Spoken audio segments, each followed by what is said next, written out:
PPA जे बानी chairman ने मुल्क के पहिरें चूंडियल वज़ीर आज़म शहीद ज़ुल्फ़िकार अली भुट्टे की 9वीं सालगिरह मल्हाई वई। कराची में पीपी शहीद भुट्टो तरफ़ां अब्दुल्ला शाह गाज़ी ॻोठ में शहीद ज़ुल्फ़िकार अली भुट्टो की सालगिरह जो केक काटियो वियो।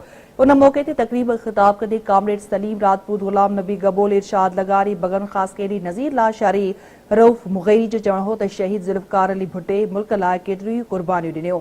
हुननि चयो त क़ाइदे अवाम ऐं पीपी कारकुननि जी जमहूरी जिदोजहद जे करे ई अॼु जमहूरियत क़ाइमु आहे। लाड़काणे में पीपीए पारां सालगिरह तक़रीब आर्ट्स काउंसिल ऑफ पाकिस्तान में कोठाई वई, जंहिंमें 90 पाउंडनि जो केक काटियो वियो। उन मौक़े ते ख़िताब कंदे पीपीए जे बानी मेंबर ऐं झूने अॻवान एडवोकेट अब्दुल रज़ाक सुमरे चयो त शहीद ज़ुल्फ़िकार अली भुट्टो हमेशह अवाम जे हक़नि जी ॻाल्हि कई।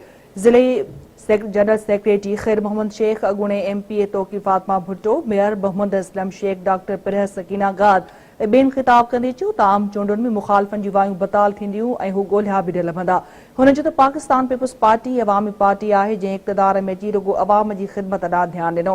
गढ़ी यासीन वेझो कोट दुरानी में सालगिरह तक़रीब थी, जंहिंमें सिंध असेंबली जे स्पीकर आगा सिराज दुरानी, नजफ अली कमारी समेत पीपीए जे सवे कारकुननि शिरकत कई, जंहिं त केक बि काटियो वियो। आगा सिराज दुरानी ख़िताब कंदे चयो त शहीद ज़ुल्फ़िकार अली भुट्टे मुल्क खे एटमी ताक़त बणायो। संदसि चवणु हो त क़ाइदे अवाम चीन सां दोस्ती जो जेको बुनियाद विधो उहो अॼु ताईं क़ाइमु आहे।